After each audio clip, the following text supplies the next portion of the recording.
What happens when you make when your body makes it difficult to speak, but you still have plenty to say? For Rob Stone, eye gaze technology is more than equipment. It has to make it. It's how to make his own voice heard. Um, today, Geneva Robert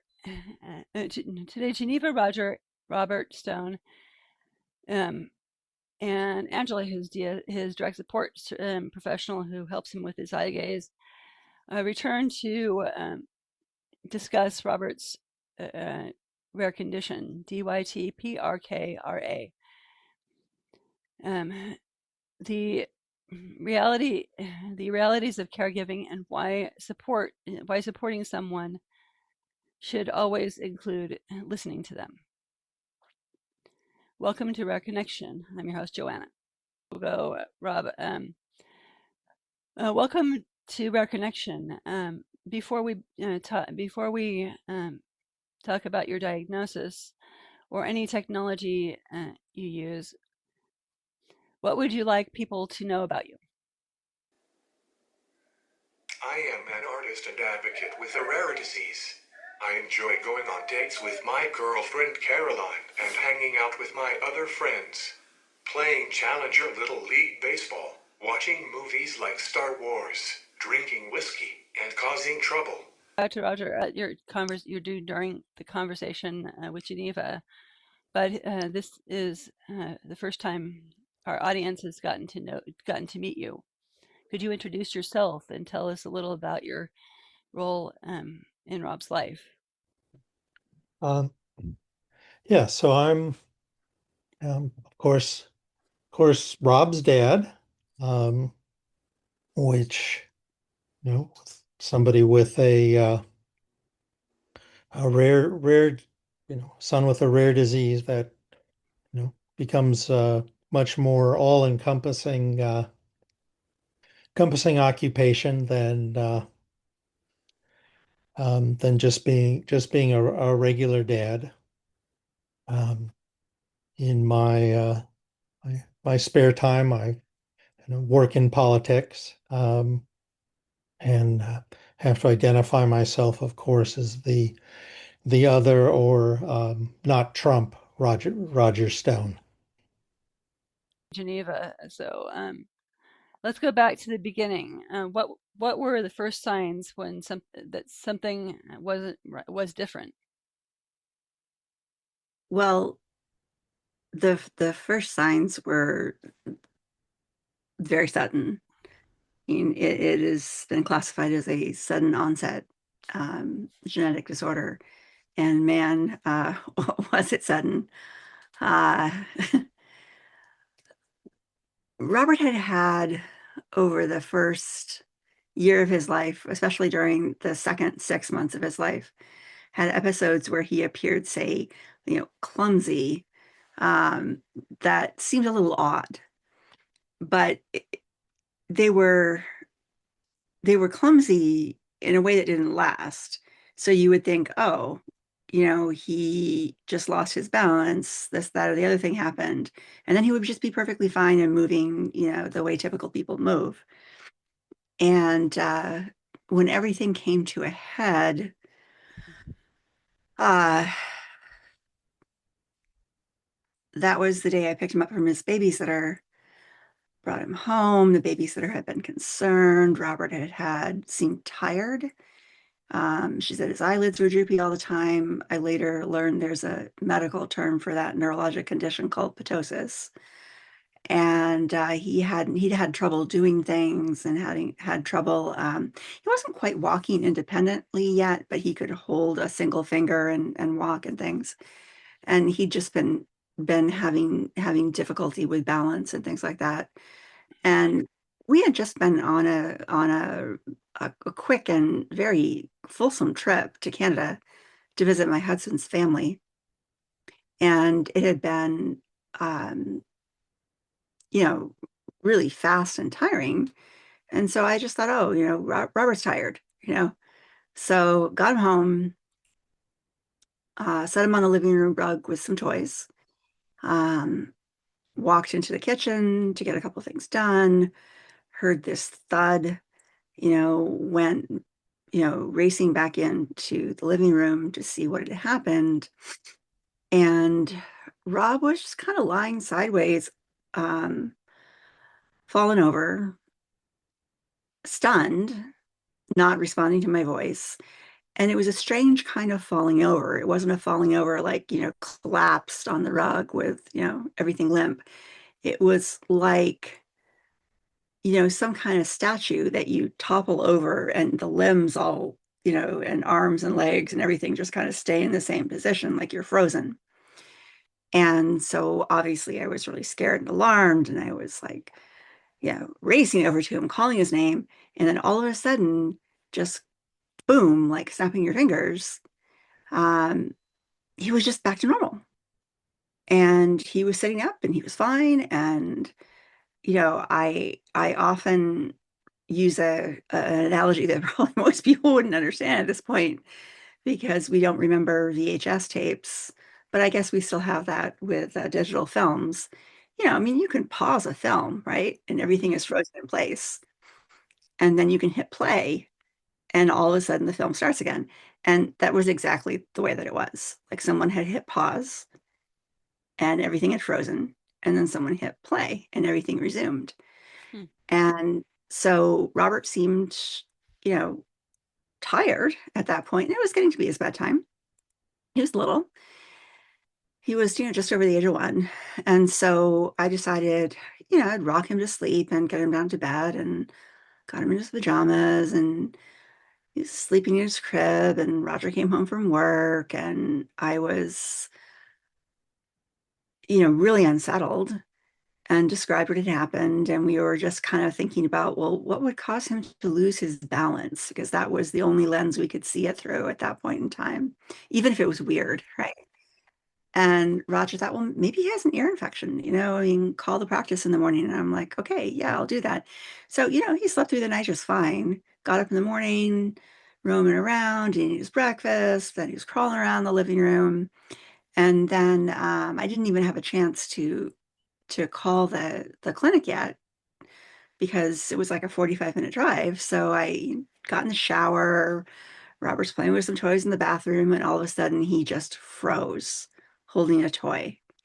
And he was far away. He couldn't hear me, and I was yelling his name. And the same thing happened. I'm yelling and yelling, panicking, trying to like scramble out of the tub. And all of a sudden, it's like this invisible hand hits play. And then Robert's like, oh, I got a toy in my hand. And he drops it in the bucket and he starts crawling around. And so by now, it's almost like I'm in some kind of horror movie where all these weird things are happening. It's terrifying because it's real. And I called the practice and tried to describe to them what was going on. I didn't think of calling an ambulance for reasons I don't fully understand to this day. Um, and their response was, bring him right in. So I did. And I brought him down to the pediatric clinic at Georgetown. And we got triaged and got back to a room right away. And then the doctors were in and out. And Robert was kind of going in and out of this state of being kind of like here and hip and with us, and then sleepy and tired and droopy and, not with us. And people did tests, and we were there all day because I took him down in the morning, and we didn't go home until 6 or 7 o'clock at night. And all of these tests came back negative, normal, negative, normal. We even went down for a CT scan. And Roger at some point joined us. And then later, a few months later, we found out that the reason the doctors decided to just have us go home, because they said, why don't you go home? We're going to make a decision about whether to hospitalize him, and we'll let you know in the morning. And of course, they called us and said, we're going to hospitalize him. But the reason that they did that was because this was 1998, so before genome sequencing and genetic testing was really robust. Hmm. They thought he had one of those genetic childhood illnesses like Lee's syndrome or Tay-Sachs, where the child would only have a few months or a couple of years to live. And so they wanted us to have one last night of feeling like normal as a family, as if somehow we could feel normal under those circumstances. Um, and then he was in the hospital for 2 weeks, and they did more tests, and they were all negative and normal. And yet there clearly was something dramatically amiss. And, lots and lots of different health problems, struggles, different possible hypothetical diagnoses, many different neurologists, 14 years. And then we got to whole genome sequencing. And we were lucky to get on board very early on in the early days of it being available clinically, after the Human Genome Project had concluded its work sometime around, I don't know, 08, 2010, something like that. And we were connected with a nonprofit called Rare Genomics that still exists to this day, whose purpose was to connect the families of children who had been long undiagnosed with labs that would cut their prices for sequencing, and with neurologists or geneticists who would help guide the family through the sequencing process. And we decided to do whole exome sequencing with Robert.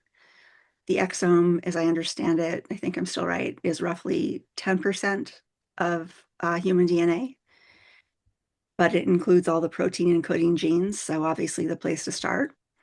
And we did that because the databases at NIH were at that point so new that, sure, there were still people inputting things from the introns and the other parts, the regulatory genes and everything, that were different or suspicious or seemed to cause problems. But our mentor and our guides told us, look, you're going to get back 10,000 different variants, and we're going to have to sort through them and figure out which ones of them, might be causing the problem, because everybody's got at least 10,000 different genetic variants, and most of them aren't disease causing. And there's just not enough data on anything but the exomes. So we were told that we had a roughly 30% chance of finding any kind of diagnoses, given the information that was available and logged into the databases at NIH and worldwide. And we lucked out because we found defects on each allele of the gene PRKRA, which is one of the genes that helps to control movement. And he inherited one from me, which is in the medical literature and is common to all cases of what was at first called DYT-16. And then the variant that he inherited from my husband is what's called de novo, meaning it's never been seen before. It's in a different position on the gene PRKRA. And it probably, the hypothesis is by the geneticists that it probably happened when my husband was producing gametes, just during this narrow 90-day window period. Mm. And so the geneticist that guided us through the process, she still practices at Johns Hopkins. Her name is Dr. Ada Hamish. And Robert was actually her first sequencing case, so she remembers him very well.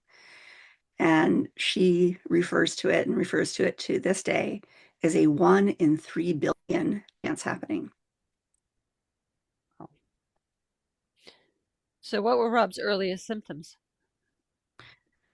Like I said, before the major breakdown, there were these little minor instances of clumsiness. He might seem to be holding something, and then suddenly his arm would droop and he would drop it.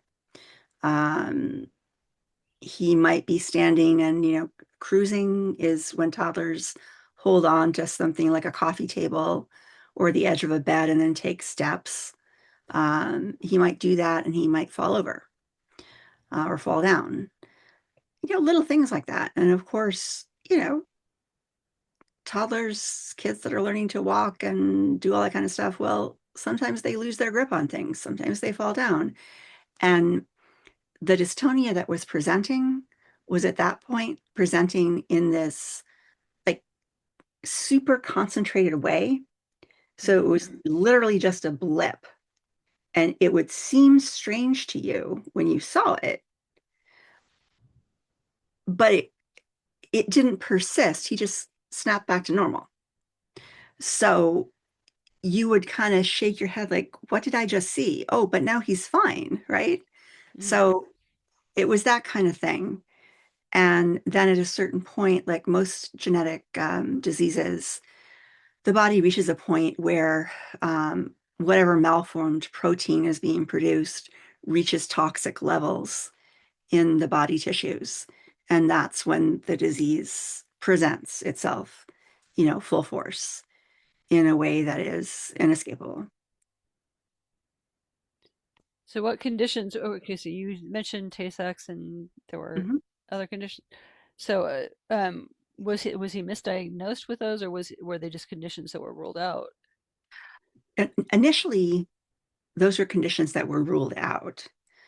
Lee's syndrome, at the time that Robert, in 1998, there was a panel test for 5 different defects I'd identified that caused Lee's syndrome, and those were all just ruled out. Tay-Sachs was tested for and ruled out. There were innumerable other diseases I can't even remember that were ruled out. We had a working hypothesis at one point with a geneticist at Hopkins, who is awesome and is still awesome, who Mhm. was looking at uh, unusual cases of acute disseminated encephalomyelitis, which is a brain inflammation that can be caused by viruses that causes demyelination in the brain and causes a specific type of movement disorder. And Robert seemed to present like that. So we did a lot of work with him, but he ultimately decided that Robert didn't fit that profile and then helped us find another neurologist. So along the way, we investigated mitochondrial diseases. We did genetic testing that discovered um, uh, basal striatal, I can't quite remember the name of it, like a striatal necrosis in the brain, which can be caused by all kinds of different genetic variants. Robert tested negative for all of them. And, we just rolled along with this. And I think that we were fortunate in that none of the people that we worked with, none of the neurologists and the geneticists that we worked with ever insisted that they absolutely knew what Robert had. So, Because what? that Oh, that then was incredibly helpful because we didn't go down any roads where Robert could have received treatments that might have been dangerous to him. Everyone was willing to be humbled by how complex medicine is. And these, I think, are the best kinds of doctors who are humbled by their practice and are willing to tell patients, I can tell you a lot about this. I can tell you what I know and what I don't know. But in the end, I'm not sure. Let's just hang tight. Let's keep moving forward. We'll come up with more tests as we find them, and we'll keep investigating. And I think we are extremely fortunate during all of this time that those were the types of neurologists and geneticists that we encountered. And I am really, really grateful for that. so DYT-PRKRA sounds like is an unusual name that because it sounds more like a genetic code. Now, what does it mean? Okay, so DYT simply stands for dystonia. It's the medical abbreviation for dystonia. And that is Robert's primary condition. So people talk about movement disorders in terms of spasticity or rigidity or dystonic features. So when someone has dystonia, their flexor and extensor muscles will lock up at the same time. So whenever you try to do something, you're kind of stopped in your tracks. Um, and then there's a hyphen with that. And then PRKRA, that's the gene that's affected. So while Robert's illness was in 2012 initially categorized in the scientific literature as dystonia 16 or DYT 16, because they were simply numbering the dystonias as they discovered them by either specific genes or clinical symptom clusters. This has all now been reclassified as a form of dystonia-Parkinsonism. So you can have Parkinsonian features but not have Parkinson's disease, which is a specific diagnosis that is diagnosed with, I think, certain genetic indicators and also brain scans that reveal demyelination. And Robert doesn't have demyelination in his brain. Um, so the symptoms that he has are, um, dystonia creates a form of Parkinson's disease because your body wills you to do a certain movement, to move your arm or your leg or your head a certain way. And then your dystonia basically like locks everything up so you can't do it. So you can't repeat things very easily. Um, and you might have what's called bradykinesia sometimes, which are really slow movements. Um, and other things. I'd have to go back to Oliver Sacks' book Awakenings to remind myself of all the different characteristics of Parkinsonism. Uh, So, okay, DYT-PRKRA is associated with dystonia and Parkinsonianism. When people hear Parkinsonianism, that they're probably going to think of Parkinson's disease.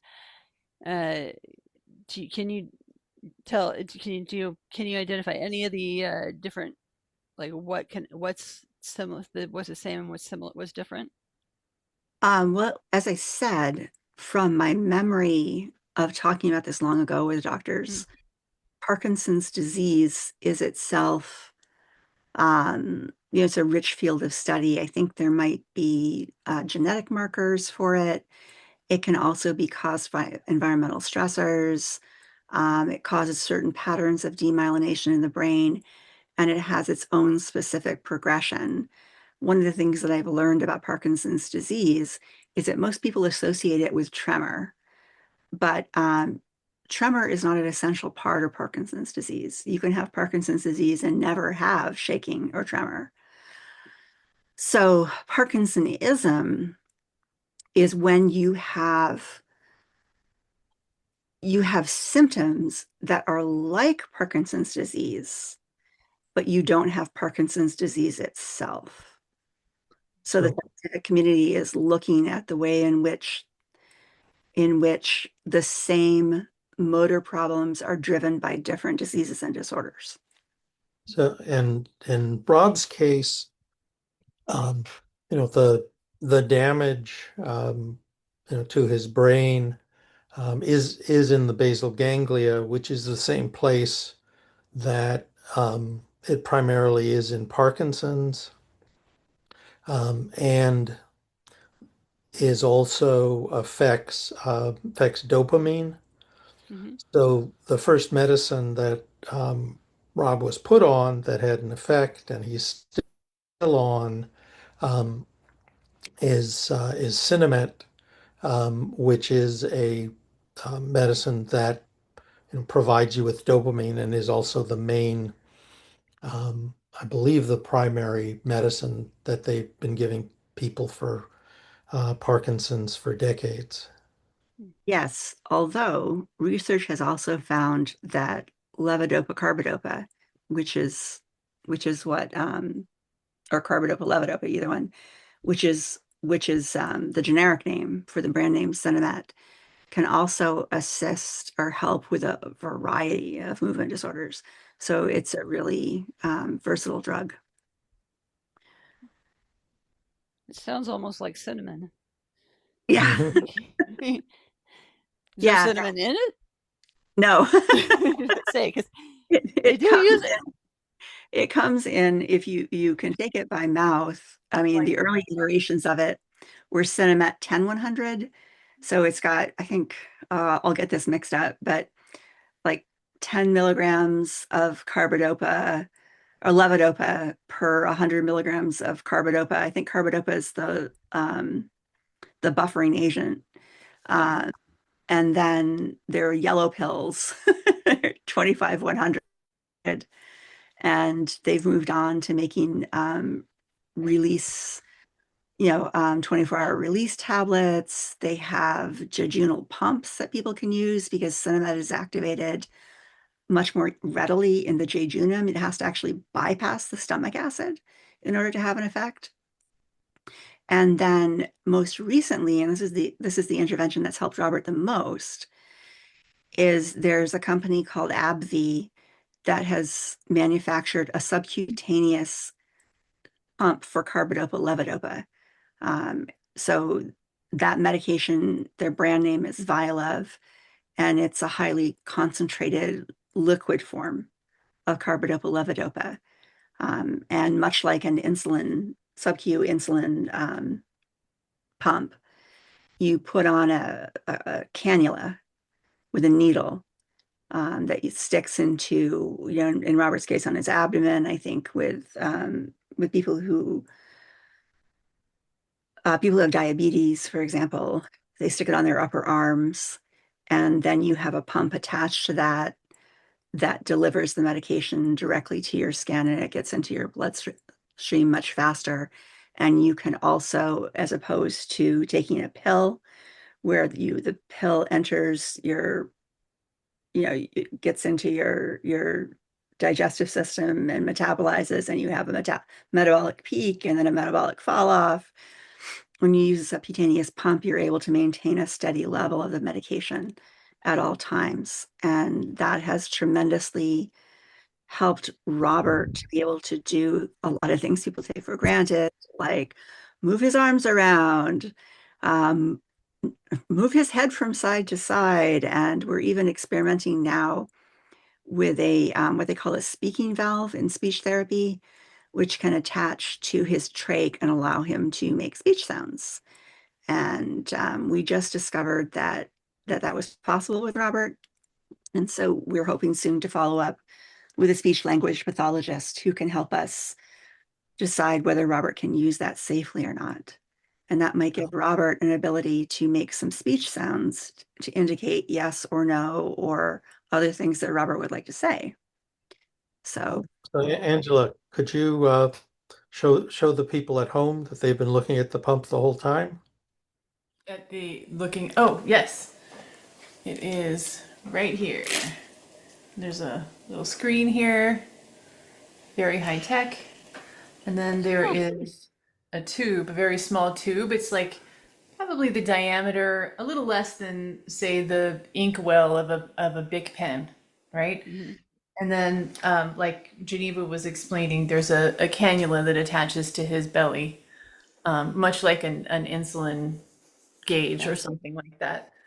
But it stays right here, stays right there. yeah, it's What do Robert's ride or die. Yeah. Mhm. right? Yeah. Do you like the Vilef pump? Do you like the Sinemet pump? That's right. Yeah, much better than Yes. the ups and downs of having the medication in one bolus shot. Mhm. Yes. Mm. Rob's But A little freedom.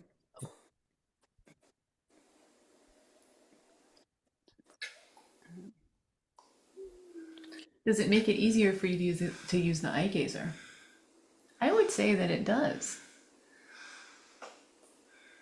Rob had periods like Geneva explained where he would have the medicine would be administered and then he would have a period where he was very sleepy, hard for him to hold his eyes open, and then once he came out of it, it was like, oh, Rob's back.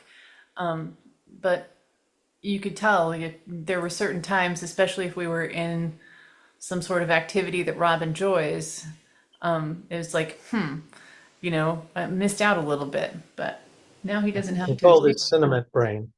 And Oh, Rob remembers it. Yes. as we discovered by talking to neurologists, that is a That is a term I guess other Parkinson's patients have used for oral Sinemet brain. The following is a montage of different artwork and music that's all created by Rob Stone with his eye gazer. The artwork and all of the pictures in this are set to Rob Stone's music that he created with the eye gazer. The artwork is for sale on jacksonpollock.org and and Rob also sells it at conventions, as he mentioned in the podcast. Enjoy the 30-second clip here of advocacy artwork and Halloween costumes.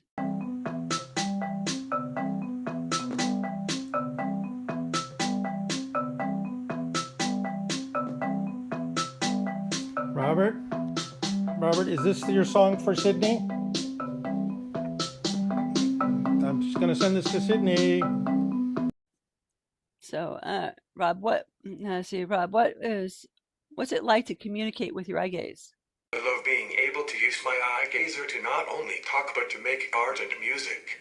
To use the eye gazer, I need to concentrate very hard. It's hard work to hold my eyes on one exact spot to click a button, but it's worth it. It has gotten easier as the technology has gotten better over the years. I love using the eye gazer to make presentations of my art and advocacy. I've used it to testify about caregiving and rare diseases in front of legislative hearings in Annapolis. As a dinner speaker, I made everyone laugh when I said I want to run my own life because I'm a grown-ass man. So, Roger, what does working with Rob's eye gaze involve? Well, it's been almost almost a 20-year odyssey. Rob got the first eye gaze, the device, back in 2007. We found out about it. Actually, it was a company that was developing the technology for the Department of Defense, and so we trialed an early version, and we had told Rob that if he did a good job, we would get one for him. And then when we came back, Rob seemed very out of sorts and upset about something. Um, and then we realized that he had expected, because he had done a really good job. He had zipped around and activated the cells, and even there was like a light that he could turn on and off in the room. Um, so he thought, since he'd done a good job, that we'd have one for him. But of course, it was then a 9-month process of getting it through insurance. I think it was like, $25,000.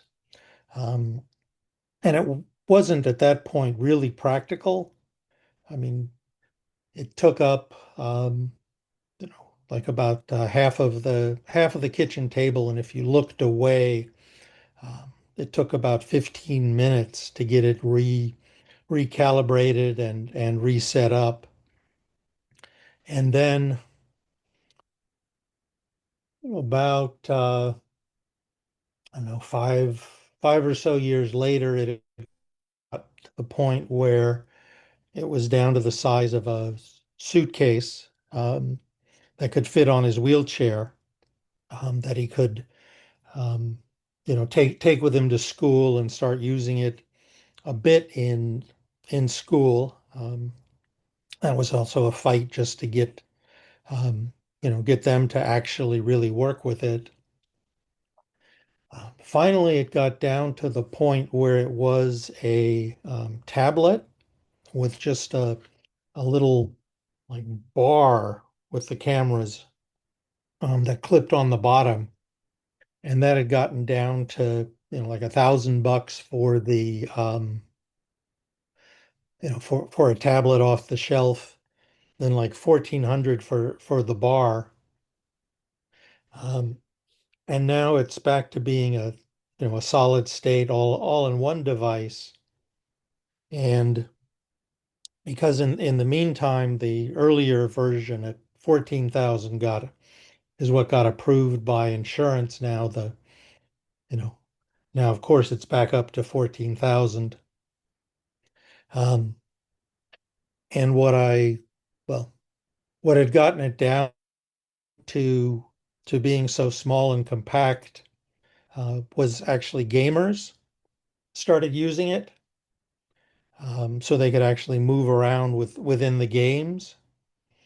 And I tell Rob that, that's two of the three drivers of technology, Department of Defense and gamers. So as soon as they figure out a way to use it in porn, they'll perfect it. Um, but it's been a process of, like anything with technology. Every few years, um, it gets it gets that much better. Um, and as Rob said, I mean, it is still not there yet, in that it is still difficult to use. It still takes takes a good deal of concentration. Um, it's gotten a lot better, but it still is work, to get the device, exactly and properly positioned, uh, what they call calibrated. Um, some we can have, whenever you want, we can have Angela sort of demonstrate how that actually looks on the device. It actually can show you, where his eyes are positioned and how it's picking them up. Um, it's been some ways particularly difficult with Rob's particular condition, because, um, that and the medicines he takes means that his eyes are always dilated and uneven. That can make it a little difficult to pick up his eyes. We also have had to be careful when we got his glasses, because some of the common UV and other coatings that people would um, get on your glasses, uh, will defeat the eye gazer. Um, it was also, frankly, Rob not being, verbal. It was a number of years before we realized that Rob, in fact, needed glasses. And yeah, Rob's smiling. But when we discovered that, that in turn was a big leap in his ability um, to use the eye gazer. On the other hand, it has really opened up his world, both in, expression, in, you know, not only in speaking, but in doing his art, um, working on music. He even composes music,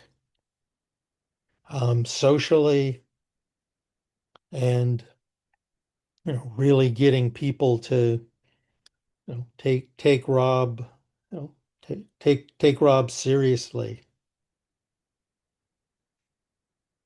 So how can Rob's system be customized specifically for Rob?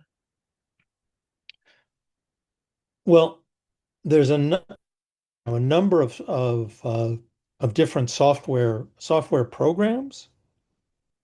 There's the one he uses for art a lot, which is a thing called, jacksonpollock.org. Um, he has a number of music programs, and then there are various of the different voice output programs we've used, uh, used over the years. Some which, string together sentences, others which sort of depend more on more on symbols. We're still still trying to find the one or ones that sort of best use um, the different structures of language to make it easiest for him to quickly express what he wants to say. So And Geneva mentioned that. Oh, so I thought you were. Just to Uh, add to what Roger uh, said, yeah. a great many of the programs that are free to use that Rob can download onto the eye gazing device are highly customizable.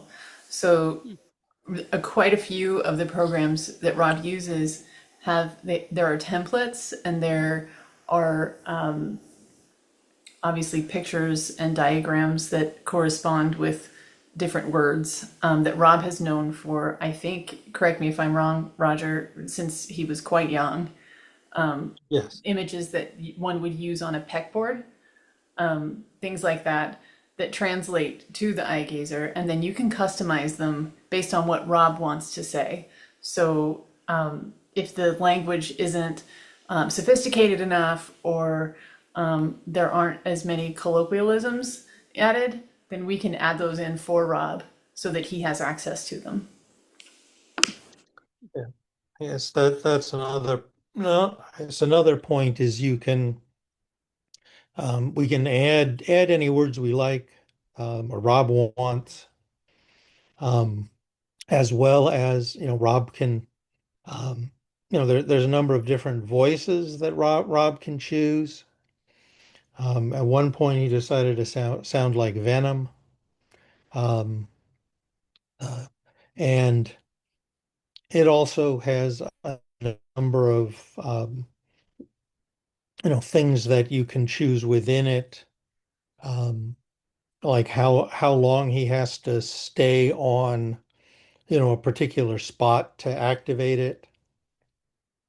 Um, you know, so so it's easy for him on one hand, so short is, the shorter the easier it is, but you don't want it to tip into, just activating random words as he's um, zipping around the screen. Would you like us to show you some of that? Sure. So just so that I'm clear, I'm showing the settings area where Well, I guess, show a little bit of is maybe this bigger? some of the programs, and then maybe some of the, how we're able to, get it set up properly for him. Okay with that? No? Okay, let's bring this around here. I'm gonna move the camera real quick just so that we can.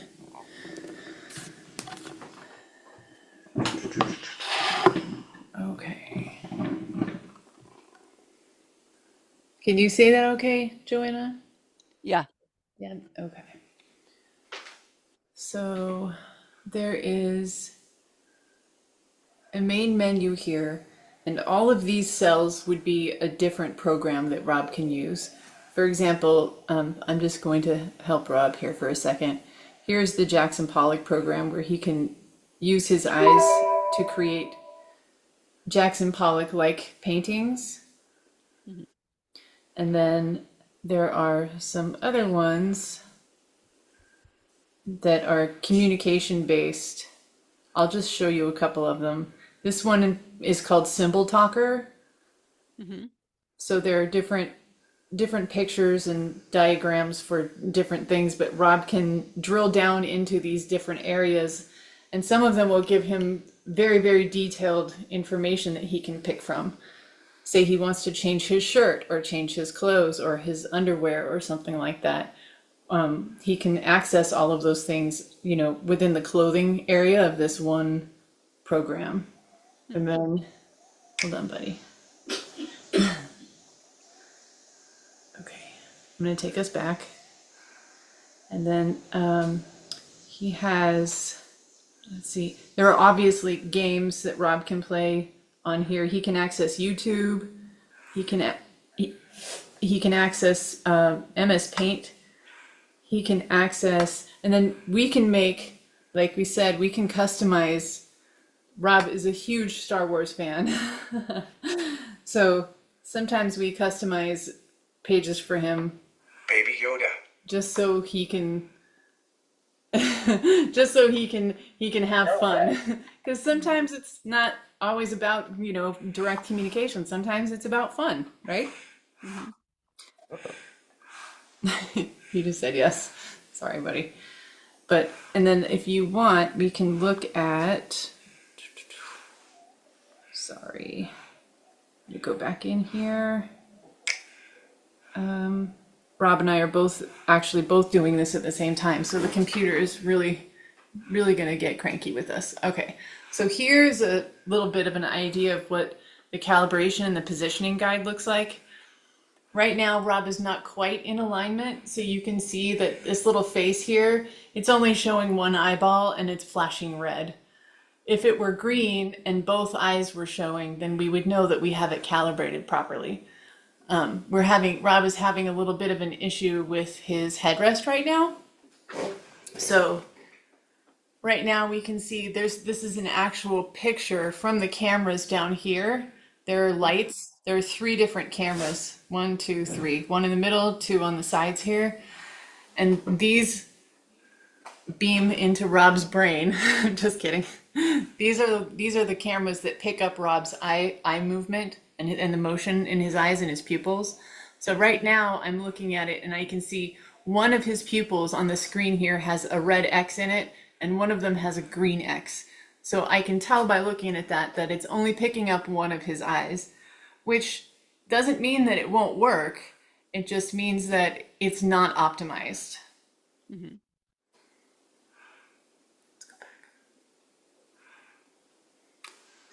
Did I cover everything that you wanted to see? Do you want to see more? Wait. Sure. Yeah. Do you want to show her more? Do you want to show her? Oh, the music's cool. Can I tell you something about me? Sure. Go ahead.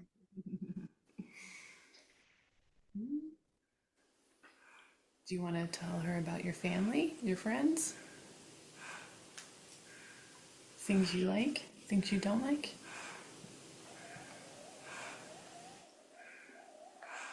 Negatory. Any one of those will work, buddy.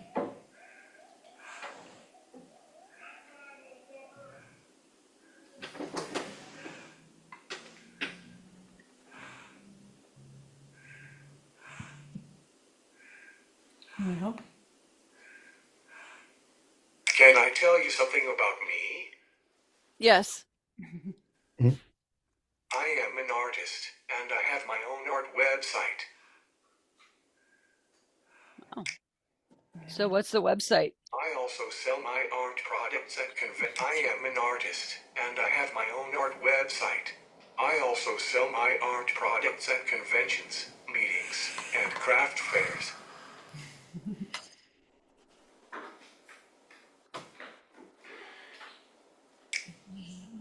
So, how do you know when Rob wants you to add something to the program, to to the iGazer?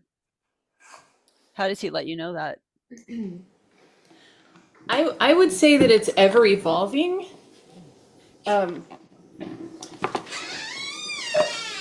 so there are times when, say, in instances like this, where we know that Rob has a podcast or Rob has a presentation that he needs to give, then we know that there are things that we need to add and grids that we need to add to accommodate for him to be able to speak the things that he wants to say. And then typically we work with him cell by cell on how he wants to communicate the things that he needs to communicate, and then we program them into the iGazer. Saying Rob has um, grip switches in each hand that are connected to a little, it's called a step by step, but it's a little voice output. It's Actually, you can see it's the thing with the actually with the green button on his wheelchair. That green is the yes side. Um, so one side is yes, one side is no. Although since just saying yes and no is boring, we've made it more interesting. Mhm. So we would take him through, Rob, do you want us to add something? He'd say yes, and then give him various options. That also works for when he's king of TV, figuring out what shows he wants to watch, or it's how also he tells us when something hurts and we need to correct something or look at something medically with him. What do you wish developers of the eye gaze systems understood about the perspective of families using them? Well, yeah, I mean, how key ease of use is, and particularly portability. I mean, you can see how bulky it is. Um, I mean, it is not practical to have up, moving around in any kind of a crowd or anything. Um, we can, I mean, Rob does use it out in public. He's used it to, you know, ad- address groups with his advocacy. Um, he has friend groups, that meet in restaurants and such where, we set it up. It is difficult. I mean, it's difficult to move a wheelchair between restaurant tables as is, but that's that much more difficult. Um, but just the sheer size and delicacy of it. We it's if you drop and break it, it's an expensive you know would be an expensive thing to fix. Um, and then I mean, increasing the availability of programs. Um, be great to have a lot more games, for instance. Mhm. I don't know, Angela, Geneva. I don't know if Geneva's on yet. What? I would say portability would be one of the main one of my if I were to have my druthers, I would like it to be more portable for Rob. Um, it is the type of device and houses the type of programs where you do better the more exposure you have to them. And the more hours a day you can have the eye gazer up in front of you, the better. But it is difficult, like Roger said, to travel with it or to be in transit with it.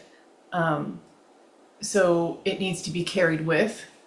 And then once we arrive at our destination, the eye gazer goes up, and then mobility is limited at that point. Once the eye gazer is mounted onto the housing that he has on his chair, because it does stick out a little bit farther. It increases Rob's footprint, if you will, and has an arm that comes out. Let me see if I can show you, Joanna. It has an arm that comes out a certain amount of degrees from the chair, and it is not a light device. It is quite heavy. It doesn't look like it's very light. It's not, and but it is secure. It's just Mm. I wouldn't feel comfortable, say if we were going out somewhere on like a city street, I would never feel comfortable having the eye gazer up on the pole for Rob because the the amount of like bumps and uneven pavement and things like that, it would just knock it off of its base. And like Roger said, that's a very expensive mistake to make. Yeah. Have you ever had to fix it?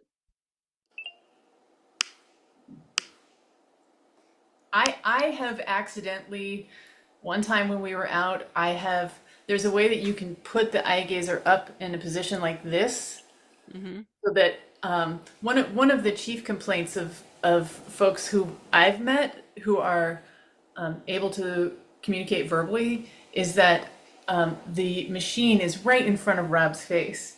It has to be in order to track his eyes, but it also puts a barrier between Rob and the rest of the world. So occasionally you would want to tip the machine up so that Rob can see directly ahead of him. But there was one time I did that and the pole flapped on the other side and it was quite frightening. It didn't fall to the ground, but it was frightening for me because I certainly didn't want to ruin the device that helps Rob communicate. Yeah. We could just ask Rob. Rob, was it difficult to learn how to use the eye gazer? That's right. Do you feel like you have a better idea of how to use it now? Do you feel like an expert now? That was one of his Yeah. yeses to infinity and beyond. He's a huge Buzz Lightyear fan, so yes, to infinity and beyond is an affirmative. So Yes.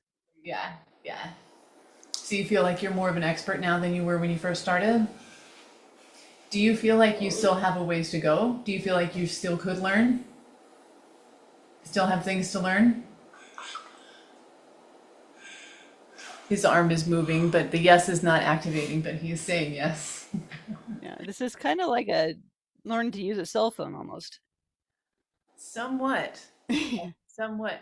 I have also noticed that um, Yes. yes, Rob is very good at poking around in the different cells to see what they are, but I have noticed that when they're static and we leave them, it's easier for him to learn where they are as opposed to like changing them frequently.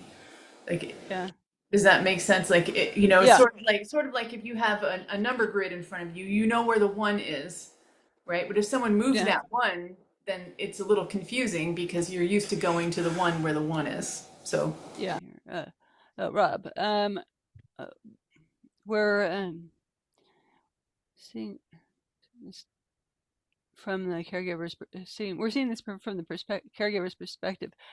What is it like for you, from your perspective, to be the person in the lift?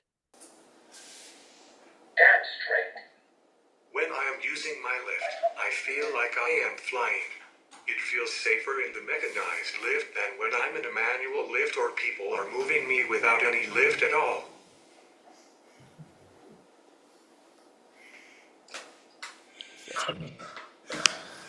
we like to joke with those of us who work with Rob when he's using the lift. We like to joke with him that, well, I always ask him if he's ready to fly, and I call him Flyboy because that's what they call one of the pilots in Star Wars.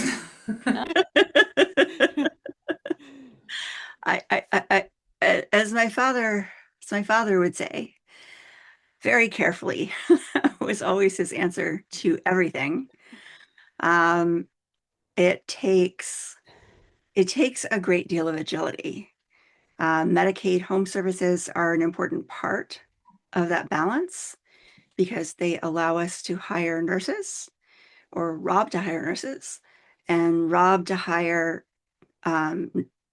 staff who are not family, such as Angela, for example, and also Rands. And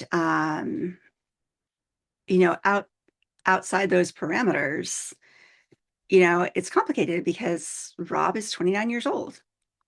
Rob wants to have his own life.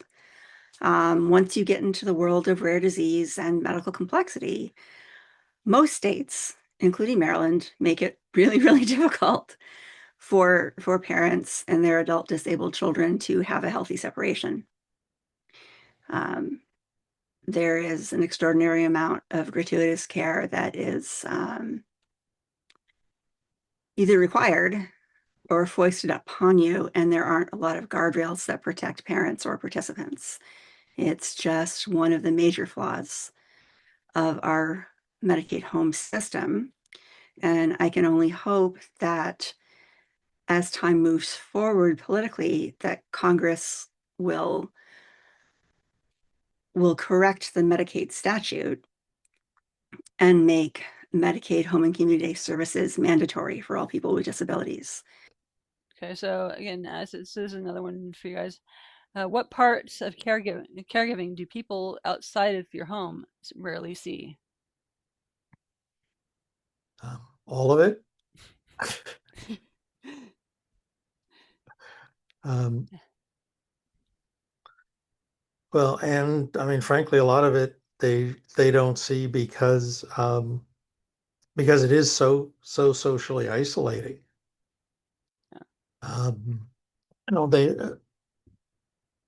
they don't see us. They don't see it because they don't see us. I mean, in part because they live in homes that aren't accessible, um, or invitations over the years tail off because they feel like they don't have stuff in common with us. Mm.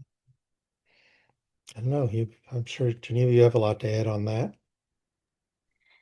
Yeah, I would emphasize that as you go along in time, especially as your child moves out of the school system, um, the people that you have been friends with and may even continue to be friends with stop seeing you. They still see you empathetically and sympathetically, and we still have conversations with them, and I still see them from time to time. But they largely see that disability and rare healthcare needs are simply some other world on some other planet that they don't inhabit and they don't plan on inhabiting. And I say this with the greatest of love for our friends. People just it's the last acceptable form of othering that we have in our society. I mean, yes, there's still plenty of racial and ethnic discrimination. There are discriminations, there's LGBTQ discrimination, but at least people tend to call that out more often than they do disability discrimination. And disability discrimination affects primarily people with disabilities, obviously, but also their families. And I think that it would be nice if people who, for example, are not disabled would perhaps spend some time watching films like Crip Camp or The Road Ahead or any other number of films about people with disabilities that are joyful, and start to understand the context of what it means to live a disabled life and realize that, hey, maybe there's a way that we can structure friendships. Maybe the fact that one day I may be old and or disabled, or my parents might become disabled, would be a reason for us to strike up a friendship so that I would know what to do in that case. But it's the way life is. Hmm. So this is Rob. What does independence mean to you? I gauge my independence by how I feel, not how others define it. It means I can make decisions about where I go and with whom I spend my time. Sometimes people ignore me because I can't talk. People talk to my parents about me even though I am right there. People assume that because I'm non-speaking that I am hard of hearing, so they speak loudly and slowly to me, which is funny because I have super hearing and can always hear when anyone is talking about me in another room.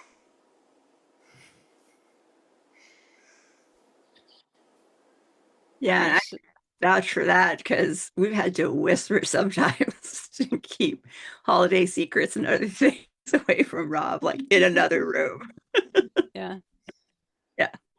He can and will fill in the blanks. Has Rob You changed cut the out. okay? Has Rob changed the way that the two of you think about independence? What independence means? Yes.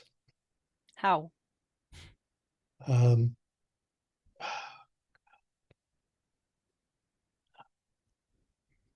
oh, no, feeling overwhelmed.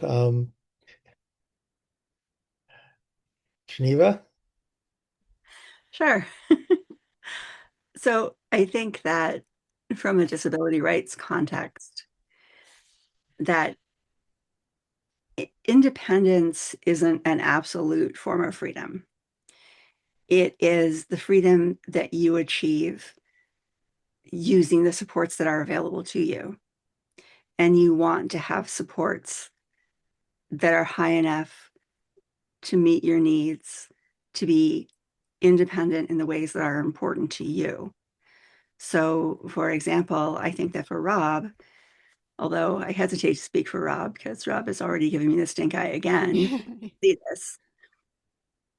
For Rob, that means being able to do things without his parents, being able to go to the movies, being able to see his friends, being able to go to classes, being able to advocate.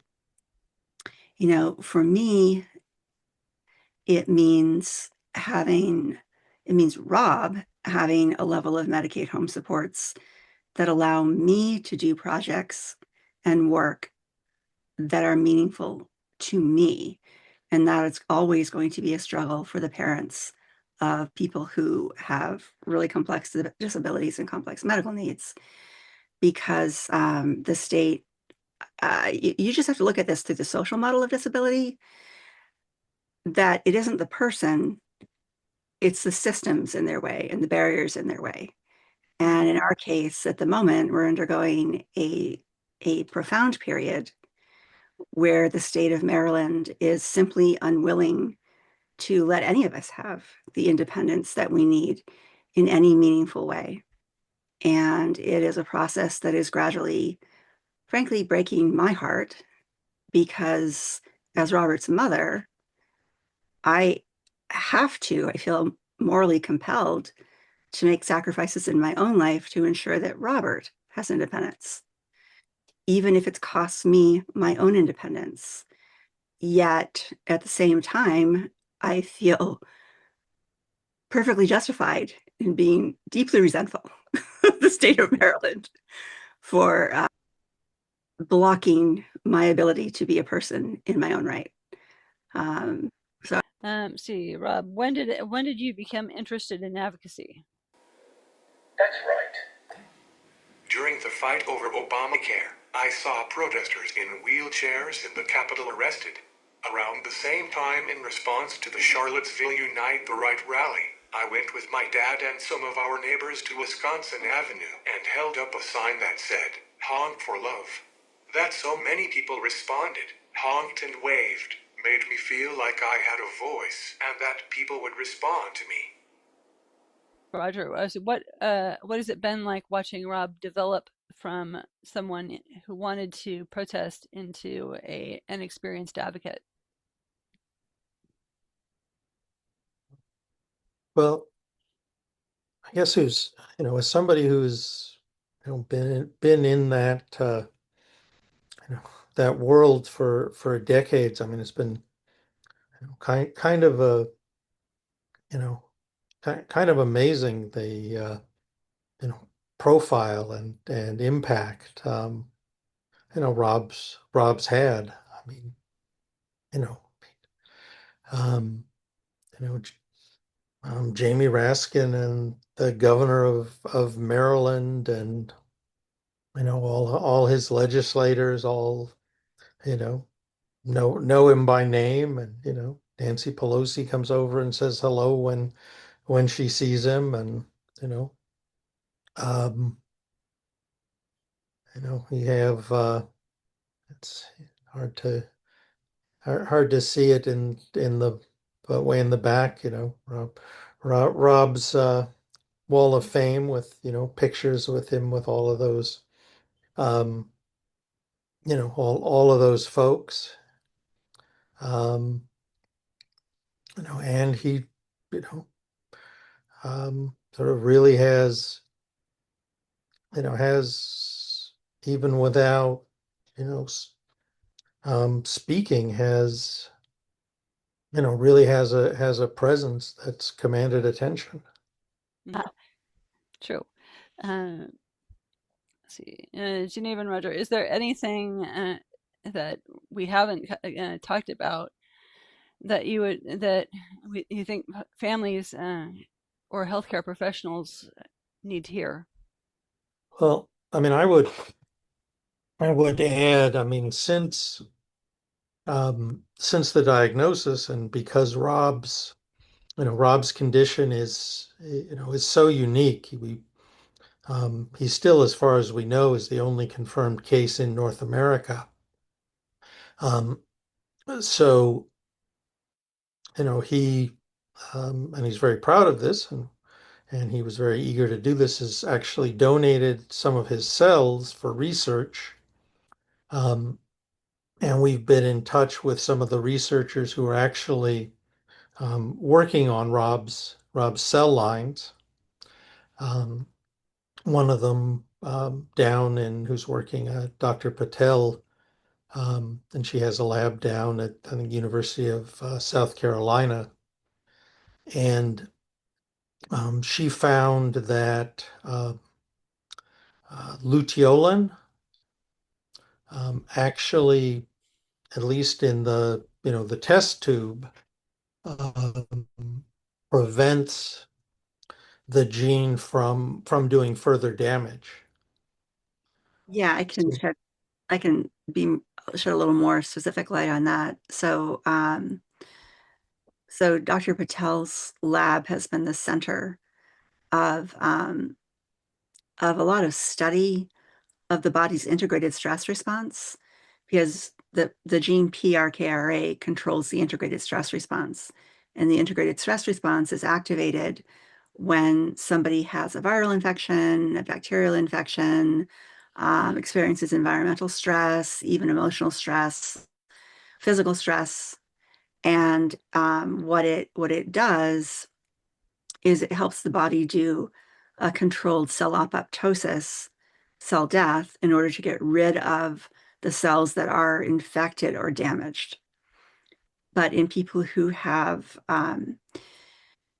variants to the gene PRKRA, especially if they are paired, as Rob's are, this is a heterozygous pairing, but pairing of issues nonetheless, then the ISR actually becomes hyperactive and very difficult to shut down or calm down. You don't want to shut it off altogether because then you wouldn't be able to fight off infection at all. But Dr. Patel's lab has discovered that high doses of the flavonoid, it's an over-the-counter supplement. Flavonoid is it's not a vitamin, but it's another compound, nutritional compound that's found in plants, especially things like broccoli and parsley. Um, and high doses of that can help to calm down the ISR and bring it under control. And so we've been giving, with the supervision of Robert's neurologist, we've been giving Robert high doses of luteolin now for, I think it's been at least 3 years. And we all feel that it has stabilized his condition and the condition is not progressing any further. So, yay, science. Yeah, Go research. yeah, Go NIH. yeah. So you guys did all this without even a nonprofit behind you, because I looked and didn't even see a nonprofit. Couldn't even find a Facebook group on it. So No, it's there isn't one, and really we owe a great debt to C. Jamie Lin, who was the man who started. He's a doctor and he's got some very fancy PhD in some very fancy form of like neurobiology. He was the one who started rare genomics, and I used to be a mom blogger, back in the heyday of that in the the mid 2000s. And so interacted with a bunch of other people in the undiagnosed community. And, one day received an email from a blogger friend who said, "Hey, I've got this friend and he's starting this nonprofit and he's really smart. He knows what he's doing. And they're looking for pilot cases." And Roger and I were like, yeah, we got one last like diagnostic quest in us, like one last trip down this road. And so we were like, yeah, we'll do it. We'll sign on, you know. Mm. And yeah, without Rare Genomics and without their help, Rare Genomics also after we had the diagnosis, connected us with the researchers who were working on dystonia 16. And that's how we got in touch with Dr. Patel. And that's how we got connected to the Dystonia Medical Research Foundation. That's why we made a trip to Boston so our entire family could give skin samples and blood samples to their database. And that's how the research on Rob's cells began. Hmm. So, yeah, there's no Facebook group. There's no foundation behind us, but there there are the efforts of Jimmy and Rare Genomics, and we just owe a huge debt of thanks to them. Have you Yeah, ever, actually, Joanna, this is the Facebook group. have you guys ever thought about starting a Facebook group? No, because now I'm so involved, and Robert's so Yeah, involved in disability advocacy. We're in so many yeah. Facebook groups, and it's such a rare disorder. I think there are really no more than 50 cases that have been reported in the world, Mhm. and all of them are different because the gene defect that I carry that's common to every single case is so rare. You basically have to marry someone you're related to in order to have a homozygous recessive case of it. Yeah. So what kicked off all the research was this cluster of homozygous cases in Brazil where there was a consanguineous family and people were marrying their cousins. Um, but if you look at all the other cases worldwide, you see that all of them carry this one defect that I have, and then the other defect is on a different position on PRKRA, and most of the time it's de novo, and all of them are different. Hmm. So it's hard to have a group or a foundation simply because the expression of DYT-PRKRA is so different in every single case. So the best that we can do is stay in touch with the research groups and see what they've got going on. And then, of course, if we ever happen to come across somebody who has this condition, well, yeah, of course, we'll connect and correspond with them, you know, no Hmm. worries, and connect them with everybody that we know that could help. Yeah. So, let's see, Rob, Roger, Geneva, and Angela, thank you so much for joining me today on Rare Connection and for sharing your family's perspectives on communication, caregiving, independence, and advocacy. And Rob, thank you for sharing your voice and helping us better understand what communication and independence can look like for someone who uses who uses eye gaze technology. Um,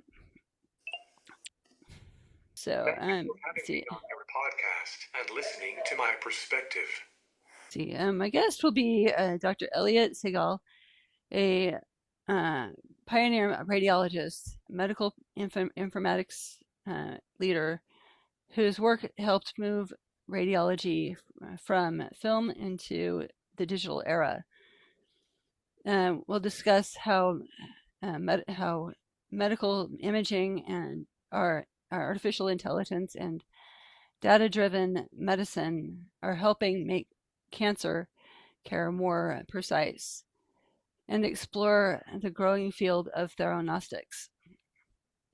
Um, the episode will be recorded on August 25th, Until next time, thank you for watching and listening to Rare Connection, and where we connect rare disease community through education, advocacy, and shared experiences.